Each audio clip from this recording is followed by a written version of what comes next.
Hi guys, എനിക്ക് എത്രയോ വേണ്ടപ്പെട്ട ഡേ ആണ്. കാരണം എൻ്റെ ബർത്ത്ഡേ ആണെന്ന്. December 1 തിങ്കളാഴ്ചയാണ്. നേരിക്കുന്ന ഞായറാഴ്ചയാണ്, പക്ഷെ ഇന്ന് തിങ്കളാഴ്ചയാണ്. അപ്പം നിങ്ങൾ വിചാരിച്ചു എൻ്റെ കേക്കൊന്നും മുറിക്കാത്ത അത് പാർട്ട് 2 എന്തായാലും ഉണ്ടാവും. ഇത് പാർട്ട് 1 അല്ലേ, അപ്പോൾ പാർട്ട് 2 ഒന്ന് കയറി കാണണം. അത് നിങ്ങളെ പ്രത്യേകതയാണ്. പിന്നെ അത് ഇടാൻ കുറച്ച് നേരം എടുക്കൂട്ടോ.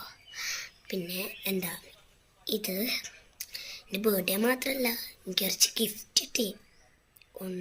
കുറച്ചല്ല, എൻ്റെ ബെസ്റ്റ് ഫ്രണ്ട് എന്ന് അമ്രിൻ, എൻ്റെ ബെസ്റ്റ് ഫ്രണ്ടാണ്. അപ്പം ഞങ്ങളുണ്ടാവും. പക്ഷെ എനിക്കുള്ള ബർത്ത്ഡേ അറിയില്ല. ഒക്കെ എൻ്റെ ബർത്ത്ഡേ അറിയാം. ഉള്ളത് ഞാൻ പറഞ്ഞിട്ടൊന്നുമില്ല. എങ്ങനെ അറിയാം? ബെസ്റ്റ് ഫ്രണ്ട്സിന് പലതും അറിയും, നമ്മളുടെ എന്തുവേണമെങ്കിലും അറിയും. ബട്ട് ഓള് ഇന്നേരെ എനിക്ക് അവളെ ബർത്ത്ഡേ പറഞ്ഞിട്ടില്ല. അതുകൊണ്ട് എനിക്ക് അവളെ ബർത്ത്ഡേ അറിയില്ല. അപ്പം കാണിച്ചു തരല്ലേ, ഇതിലാട്ടോ ഞാൻ എന്തൊക്കെയാണ് കാണിച്ചു തരാം തുറന്നിട്ട്.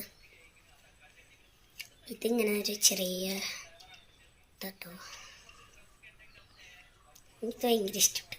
ഇതിൻ്റെ ഉള്ളിൽ എന്താണെന്ന് ഞാൻ ഇതുവരെ തുറന്നു നോക്കിയിട്ടില്ല. നോക്കല്ല, ആകാംക്ഷയില്ല എന്താണ് കാര്യമായിട്ട് എന്തൊക്കെ കൊടുങ്ങുന്നുണ്ട് നോക്കാല്ലേ.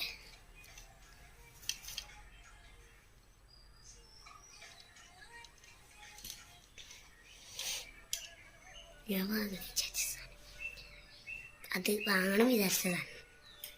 ബട്ട് ഞാൻ നാളെ പോയി വാങ്ങാൻ. എൻ്റെ ബർത്ത്ഡേ അല്ല, അപ്പം കുറച്ച് ഇതൊക്കെ ആയിക്കോട്ടെ വിചാരിച്ചിട്ട് വാങ്ങാത്തന്നു.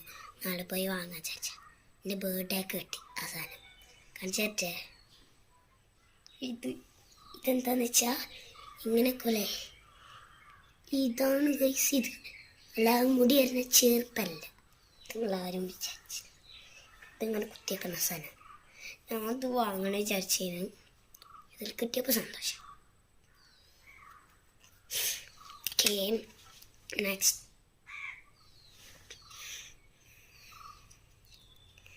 ഇതും ഞാൻ വാങ്ങണം വിചാരിച്ച സാധനം. എന്താന്നല്ലേ, ഇത് ഞാൻ അങ്ങനെ വാങ്ങണമെന്നൊന്നും വിചാരിച്ചിട്ടില്ല. പക്ഷെ വാങ്ങിയാൽ കൊള്ളാമായിരുന്നു. കാരണം എൻ്റെ അടുത്ത് അതുണ്ട്, എന്നാലും വാങ്ങണം എന്നൊക്കെ ഉണ്ടായിരുന്നു. ഏതായാലും കയ്യെ കിട്ടി.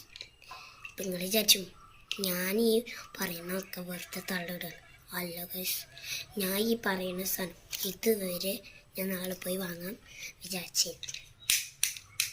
എന്താ ഒച്ചയായിട്ടപ്പോൾ തന്നെ